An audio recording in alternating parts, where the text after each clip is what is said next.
Comment fonctionne la relation avec un conseiller en gestion de patrimoine? Ça, vous le découvrirez tout au long de nos épisodes, mais pour vous permettre d'appréhender les grandes lignes, voici déjà quelques informations. La construction d'une stratégie patrimoniale doit se faire dans le bon sens. C'est un peu comme si vous construisiez une maison. Vous ne commencez pas par la charpente sans y avoir coulé les fondations. Pour votre patrimoine, c'est pareil. Le point de départ est le bilan patrimonial que vous devez réaliser avec nous. C'est le socle ou les fondations. En effet, le bilan patrimonial vous permettra de mettre à plat votre situation et de définir vos objectifs et horizons d'investissement. Vous devez ensuite déterminer les enveloppes fiscales adaptées à vos objectifs et à votre horizon de temps, puis bâtir une stratégie d'investissement en fonction de vos moyens, cash, utilisation de votre capacité d'épargne ou de votre capacité d'endettement.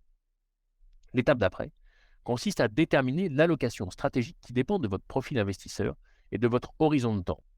Épargne de précaution, partie réservée aux fonds en euros, support action, support obligataire, produits structurés, SCI, SCPI, investissement immobilier de défiscalisation ou non, crowdfunding, GFF, GFI, crypto-monnaie, etc., etc.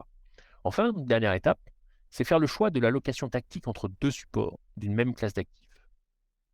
Cette étape est le haut de la pyramide, car comme pour une maison, sa performance, par exemple énergétique, ne se détermine pas en fonction de la couleur des murs intérieurs, mais en fonction des matériaux et de la structure elle-même.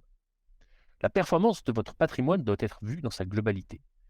C'est pour cela que nous avons bâti cette pyramide d'aide à la construction et que nous nous efforçons de toujours l'appliquer à nos clients lors de l'entrée en relation et surtout lors du suivi des stratégies en place. La performance de votre patrimoine dans le temps est fonction de la bonne détermination des 4 premières étapes. Voilà, vous savez presque tout maintenant. Mais pour découvrir des situations concrètes ou qui vous parleront, rendez-vous dans les prochains épisodes de notre podcast dédié à des cas réels de nos clients. C'est parti pour les cas pratiques.